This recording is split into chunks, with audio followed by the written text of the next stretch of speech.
ses mains, ouvertes ou fermées, qui se tendent en vain, qui sont point de vie, plus loin que les frontières qui sont débarbelées, plus loin que la misère, il nous faut regarder.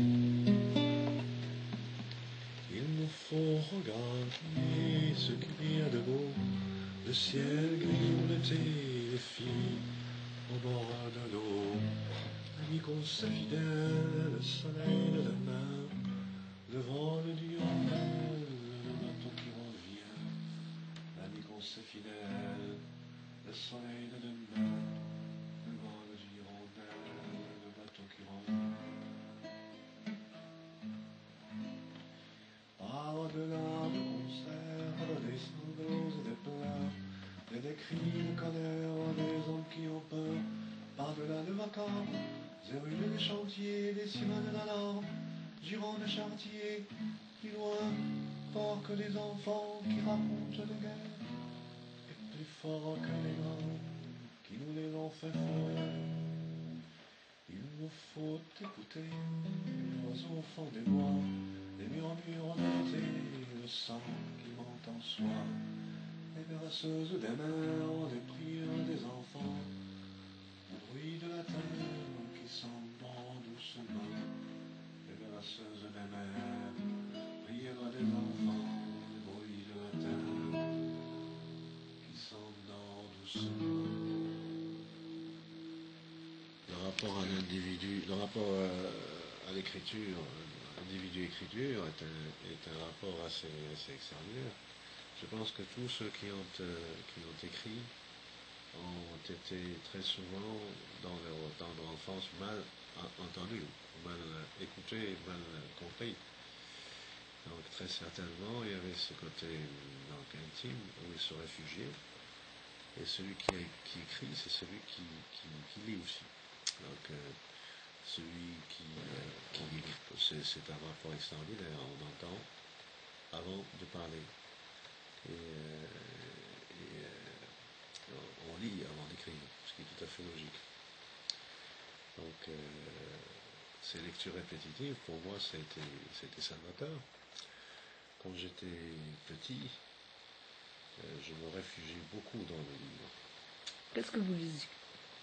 Je lisais beaucoup j'ai commencé à l'âge de 5 ans à lire les bandes dessinées.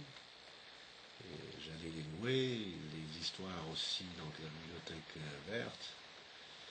Puis après, je suis passé à une vitesse assez impressionnante parce que le milieu dans lequel j'ai grandi, qui était un milieu pauvre,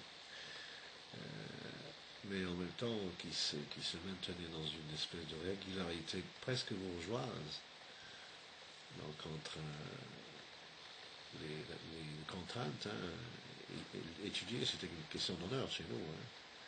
J'étais dans un monde, je baignais dans un univers de livres. Mon oncle maternel lisait, mes 2 oncles maternels lisaient, toute la famille lisait. Donc j'avais peut-être 7 ou 8 personnes autour de moi qui lisaient, sans compter les enseignants, etc. Ce qui fait que, et aussi les arrières, les ancêtres, les arrière-grands-pères, qui ont été tous des érudits, etc. Donc j'ai toute une histoire. C'est de la vieille. Et j'ai lu, pardon, je vous coupe parce que pour répondre à ta question, en suitois. Bon.